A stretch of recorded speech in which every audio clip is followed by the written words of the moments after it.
One of the craziest things about human beings is how we can reinvent ourselves.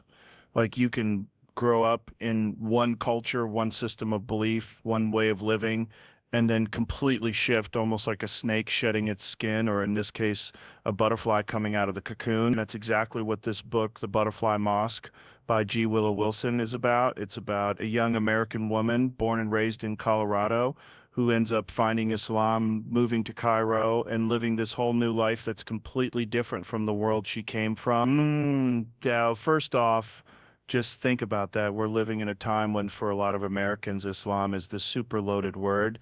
People associate it with politics, terrorism, women being oppressed, all the stuff you see in the media. And here's this woman, college educated, grew up in the States, had all the freedom in the world, and she chooses Islam. That alone makes me go, wait, hold on, why? What did she see in it that so many people miss? That's why this book fascinates me, because it's not just a story about faith. It's a story about crossing cultures, about love, about identity, and honestly about the human search for meaning. The setup, who is Willow Wilson? So Willow Wilson, for people who don't know, is actually a really accomplished writer. She's written comics for Marvel. She even created the Muslim superhero Ms. Marvel, Kamala Khan. But before all that, she wrote this memoir about her life when she was in her 20s, moving to Cairo, falling in love, and converting to Islam.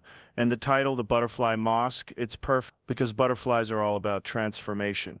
You know how a butterfly starts as a caterpillar, then goes through that cocoon stage, and then suddenly, boom, it's a whole new creature. That's what Wilson went through. She transformed from this young American atheist, skeptical about religion, into a Muslim woman building a life in Egypt. Joe Rogan style breakdown. Why this story matters, here's the thing. When you read her story, you realize this isn't about someone brainwashing her or her giving up freedom or any of the cliches. It's about a person who had real questions, deep questions about life, mortality, morality, and who found that Islam gave her a framework to deal with those questions. And honestly, that's something I think a lot of people can relate to, no matter what religion or philosophy you follow. Like, how many of us sit around wondering, what's the point? Why am I here? What happens when I die? Wilson was going through those exact questions. She grew up with no strong religious background. She was searching. And when she studied Islam, she didn't just look at it as rules or do's and don'ts. She saw the beauty, the spirituality, the sense of community, and the way it balanced intellect with surrender. That's powerful. Because in the West, we often see religion as either oppressive or outdated. But here's this woman saying, no, actually, this gives me peace. This gives me direction. Landing in Cairo, culture shock. So imagine this. You're a young American woman. You graduate from college. Instead of going to grad school or some tech job, you decide to go live in Egypt of all places. You land in Cairo, and immediately it's a sensory overload. The heat, the call to prayer echoing across the city, the traffic chaos, the smells of spices, the sheer number of people. It's a whole new world. And she writes about that shock with so much detail. She describes how at first she felt like she was standing outside of everything, like she was watching a movie she didn't know the script for. But little by little she learns the rhythms of Cairo, the traditions, the hospitality, the way people live. And here's the kicker, instead of pushing against it, she leans in, she learns Arabic, she teaches English, she makes friends, she starts blending in. And through that, she begins to see the depth of Islam, not just as a religion, but as a way of life. Falling in love, the human side of faith. Now here's where it gets even more interesting. She falls in love. She meets this Egyptian man named Omar. He's devout, but he's also thoughtful, kind, and respectful. And their love story is woven into her spiritual journey. This part is important because a lot of times when people hear about women converting to Islam, they assume, oh, she must have done it for a... But when you read her memoir, it's clear that wasn't the case. She had already been studying Islam, she had already been questioning and soul-searching. The relationship with Omar just deepened her connection because it showed her how those beliefs played out in real life. And honestly, love is a universal language. Like whether you're in America, Egypt, or on Mars, love is something that transcends culture. And in her story, love becomes a bridge between East and West, between skepticism and faith. Joe Rogan analogy, the martial arts of faith. Here's how I think about it. You guys know I love martial arts, and one of the cool things about martial arts is that when you first start, it's intimidating. You're clumsy. You don't know the moves, you feel out of place. But if you stick with it, you start to get the rhythm, you learn discipline, you start seeing the philosophy behind the practice. That's exactly what happened with Wilson in Islam. At first, she's an outsider. She doesn't know how to pray, doesn't understand the cultural stuff, feels like she's fumbling around. But the more she engages, the more she finds the flow. She realizes Islam isn't just rituals, it's about discipline, about centering yourself, about being part of something bigger. And just like martial arts, once you get into it, it transforms you, it humbles you, it gives you balance. Struggles, living between two worlds. Now let's not romanticize it, it wasn't all roses. Wilson talks a lot about the struggles of being between two worlds. On one side, she's an American, independent, outspoken, used to certain freedoms. On the other side, she's in Egypt, where gender roles are different, where family expectations are huge, where religion shapes daily life in a much stricter way. And she admits, sometimes it was hard. Sometimes she felt trapped. Sometimes she wondered if she made the right choice. But here's the thing. She didn't run away from the tension. She embraced it. She said, this is part of my journey. This is part of what it means to live authentically. And to me, that's the mark of someone who's really walking the walk. Because it's easy to say you believe in something when it's convenient. It's harder when it costs you comfort, when it makes you feel out of place. Joe Rogan reflection. What we can learn. So what do we take from all this? For me, it's about openness. Like, we live in this time where everyone's so divided. East versus West. Islam versus the West. Conservative versus liberal. And here's a story about someone who says, I don't care about the labels. I care about truth. I care about meaning. I care about living fully. That's badass. That's courage. So we've set the stage already. This young American woman, Willow Wilson, lands in Cairo, falls in love, embraces Islam, and starts living this whole new identity. But the thing is, her story doesn't end with just conversion. That's only the beginning. The real journey is about what happens after the tension, the beauty, and the way she builds a life between two different worlds. And honestly, this is where the book gets really powerful. Because a lot of people think conversion is the final chapter. Like, you flip a switch, now you're a Muslim, and that's it. But in reality, conversion is just step one. It's like joining a gym. You don't just sign up and suddenly you're fit. No, you've got to show up every day, push through the soreness, learn the techniques. Same thing with faith. You've got to live it. Marriage, love, and commitment. So let's talk about her marriage with Omar. This isn't just a love story. It's almost like a laboratory for what happens when two cultures collide. Here's Willow, American independent, raised on a diet of individualism and personal freedom. And here's Omar, Egyptian, raised in a Muslim society where family tradition and faith shape everything. How do you bring those two realities together under one roof?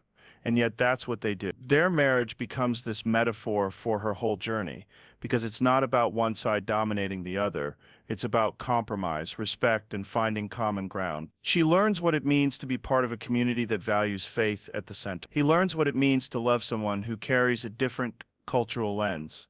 And honestly, I think this is a lesson for everybody. Marriage is already hard when you're from the same culture. Now imagine bringing in different languages, religions, and family expectations. That's next level difficulty. But when it works, it's beautiful. It's proof that love and faith can actually bridge gaps people think are impossible. The struggles of identity. Now here's where things get really human, because Willow doesn't shy away from talking about the hard part. On one side, she feels pressure from Western friends and family who don't understand her decision. They're like, why Islam? Aren't you giving up your freedom? Aren't you worried about women's rights? On the other side, she faces skepticism in Egypt. People wonder if she's really serious about being Muslim, if she's just doing it for her husband, or if she can ever truly belong.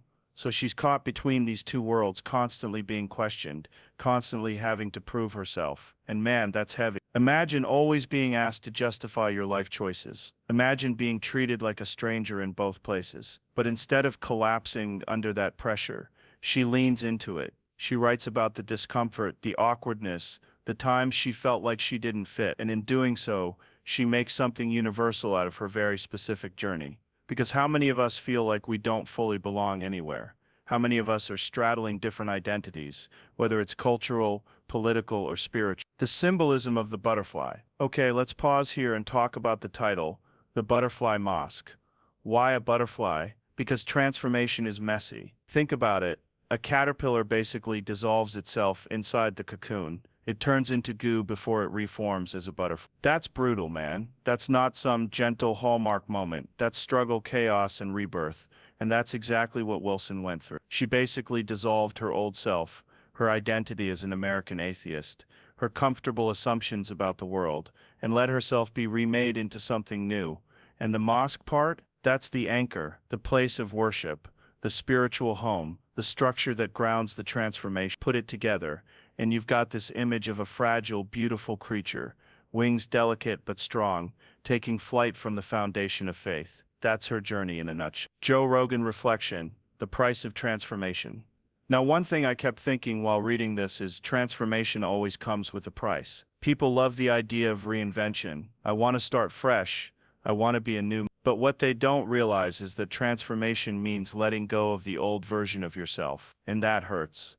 For Willow, that meant losing the easy acceptance of her old social circles. It meant saying goodbye to certain freedoms, certain comforts. It meant stepping into the unknown. But here's the thing. Without that sacrifice, you don't grow. You don't get the wings. You just stay a caterpillar crawling along the ground.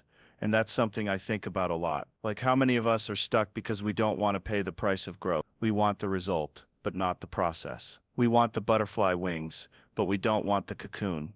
Her story reminds us, you can't skip the cocoon. Faith as a daily discipline. Another big theme in the Butterfly Mosque is how faith isn't just an abstract idea, it's daily practice. Islam, like martial arts, is about showing up. You pray 5 times a day, you fast during Ramadan, you live with intention in your actions. And for Willow, that was a huge shift. Coming from a Western background, where spirituality is often this vague, once-in-a-while thing, she suddenly found herself in a system that required consistency, and she found comfort in that. Because let's be honest, our lives are chaotic. We're bombarded by distractions, dopamine hits from social media, endless options. Having a rhythm, a structure can actually be freeing. It gives you something solid to stand on.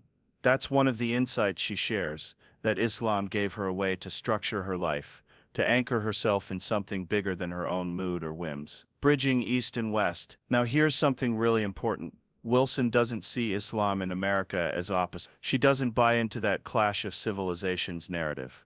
Instead, she shows how you can live in both worlds. You can love Cairo and still love Colorado. You can embrace Islam and still hold on to certain Western values like curiosity, independence, and creativity. And honestly, that's what the world needs right now. Too often we're told we have to pick a side. Are you East or West, liberal or conservative, religious or secular? But Willow's story says, why not both? Why not create a life that honors multiple truths? Why not build bridges instead of walls? Joe Rogan's big takeaway. So stepping back, here's what I take from the Butterfly Mosque. This isn't just one woman's conversion story. It's a meditation on transformation, love, identity, and the human search for meaning. It's about the courage to step out of your comfort zone, to embrace the unknown, to risk being misunderstood. And it's about the possibility of building bridges between people, between cultures, between parts of ourselves, because at the end of the day, all of us are butterflies in the make. All of us are in some stage of transformation. The only question is, are we willing to go through the cocoon? Closing thoughts. So yeah, if you haven't read it, The Butterfly Mosque is one of those books that sticks with you, not just because of the subject matter, but because it's on. It's not sugar-coated, it's messy, it's human, it's vulnerable. And that's what makes it powerful, because we don't grow from easy stories. We grow from the stories that challenge us, that make us see the world differently, that force us to ask uncomfortable questions. And Wilson's journey does exactly that.